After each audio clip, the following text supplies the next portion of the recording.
Hai, di video kali ini kita akan membahas mengenai pivot dengan kasus laporan penjualan toko online.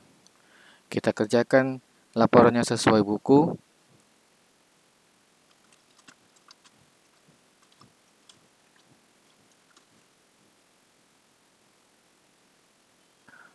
Pada waktu kita mengisikan bulan, karena yang diminta hanya bulan, karena yang dituliskan di dalam buku hanya bulan, kita asumsikan saja tanggalnya adalah tanggal 1 dan tahunnya adalah tahun sekarang. Jadi, kita masukkan tanggal 1 bulan Januari tahun sekarang, karena di buku hanya dituliskan Januari saja. Tetapi untuk memasukkan bulan harus sesuai dengan komputer masing-masing. Karena komputer saya settingannya adalah nama bulan duluan, berarti harus 1 dulu baru tanggalnya. Tanggal 1 baru tahunnya. Eh, Lalu untuk mengubahnya menjadi berbentuk Januari, saya sorot dulu semua barisnya sampai ke bawah.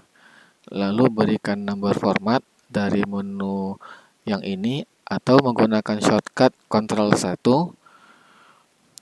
Dari bagian custom, kita hapus settingan bawaannya dan ganti dengan untuk memunculkan nama bulan lengkap adalah MMMM. Tetapi settingannya tergantung komputer masing-masing. Untuk memastikan settingannya Indonesia, saya tambahkan kode Indonesia yaitu $21, barulah MMMM. Maka nama bulannya berbentuk Januari bahasa Indonesia. Oke kan? Jadi berikutnya Maret. Jadi saya tuliskan bulan 3 tanggal 1 tahun 24. Begitu saya enter, muncul hanya Maretnya saja. Begitu seterusnya kita masukkan datanya.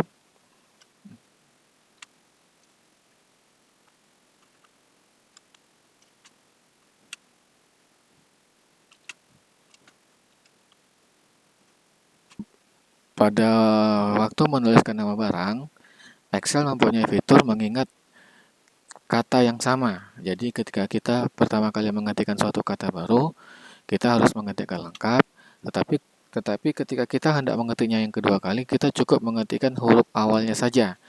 Jadi sisanya akan diselesaikan oleh Excel, maka kita tinggal meng-enter.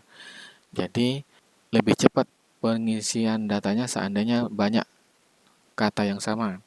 Tetapi apabila kata baru harus mengetikkan lengkap terlebih dahulu, barulah kata berikutnya yang sama tinggal menuliskan huruf awalnya saja.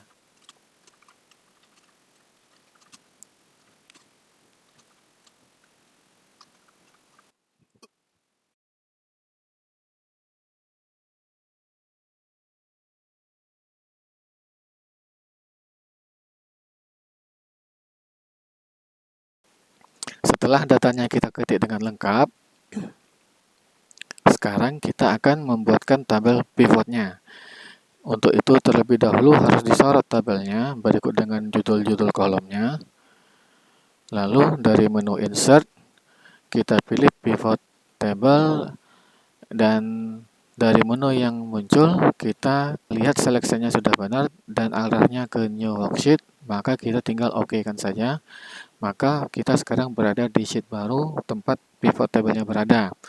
Di sebelah kiri adalah ruangan untuk pivotnya, di sebelah kanan adalah panel untuk memilih fill-nya. Di bawah adalah tempat di mana fill-nya mau diletakkan tergantung dari jenisnya. Ada 4 jenis, filter, baris, kolom, dan nilai. Sebagai contoh, kalau menurut buku, bulannya kita letakkan pada filter. Jadi, klik dan tahan pada bulan, tarik ke bawah sampai dia masuk ke dalam filter, lalu lepaskan. Maka sekarang bulan sudah muncul di dalam pivot. Lalu menurut buku, jenis barang berada di bagian baris. Jadi jenis barang saya klik dan tahan, tarik ke bawah di bagian baris, lalu lepaskan. Maka jenis barang muncul pada bagian baris. Lalu nama barang diletakkan pada kolom. Jadi saya klik dan tahan pada nama barang dan lepaskan di bagian kolom. Lalu untuk total harga diletakkan pada values. Klik dan tahan total harga dan pilih values. Maka sekarang Beginilah tampilan pivot yang sama seperti di buku. Selanjutnya adalah bagaimana kita menyesuaikan tampilan pivot. Kita akan membuat sebuah dashboard sederhana saja. Kita kecilkan dulu zoomnya. Untuk dashboard dibutuhkan timeline, slicer, dan grafik.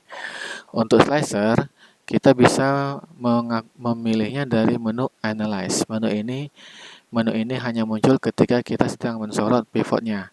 Kalau kita tidak mensorot pivotnya, menunya hilang. Jadi harus berada di dalam pivotnya baru buka menu Analyze dan Insert Slicer. Kita sesuaikan dengan field yang telah kita pakai, yaitu field nama barang dan field jenis barang. Lalu ada juga field bulan. Oke kan? Maka inilah slicer muncul dalam bentuk tombol-tombol pilihan, di mana kita bisa memilih satu atau sebagian tombol.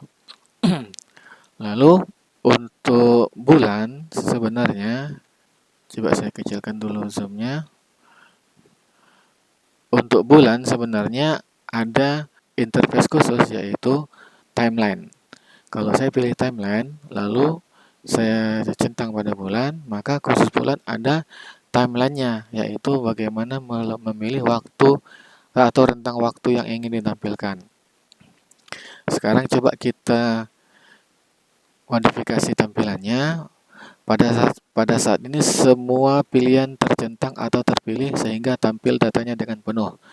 Umpamanya saya hanya ingin memilih handphone saja, saya klik pada handphone, maka bagian laptop mati dan bagian modem mati. Maka yang muncul dalam laporan adalah hanya untuk handphone saja, yaitu nama barang Motorola. Kalau kita kecilkan lagi, kita pilih yang hanya untuk bulan Januari saja, saya klik pada Januari dari timeline, maka berubah lagi angkanya, yaitu hanya menampilkan penjualan handphone Motorola pada Januari. Rentang ini bisa kita sesuaikan sampai rentang mana yang kita inginkan. Kalau saya kembalikan lagi rentangnya sampai Maret, lalu lepaskan, maka bertambahlah angkanya ditambah dengan sisa data yang belum muncul di bulan Februari dan Maret. Kembali ke slicer, saya umpamanya hanya memilih modem, maka ada 3 item yang terpilih pada bagian nama barang, dan nama barang tersebut muncul sebagai 3 kolom di sini, dan juga tampilannya sesuai dengan jumlah bulan yang dipilih, yaitu seluruh bulan Januari, Februari, Maret. Seandainya saya mau terpilih bulan yang terkelang, harus dari slicer, tidak bisa dari timeline, karena timeline adalah untuk memilih rentang waktu, tidak bisa terkelang. Kalau dari slicer, karena dia berupa tombol, kita bisa melakukannya dengan terkelang. Umpamanya saya memilih laporan Januari dan Maret, klik pada Januari dan tahan tombol kontrol di keyboard dan klik pada Maret, maka laporan yang terkandung di dalam pivot ini adalah laporan untuk modem di bulan Januari dan di bulan Maret.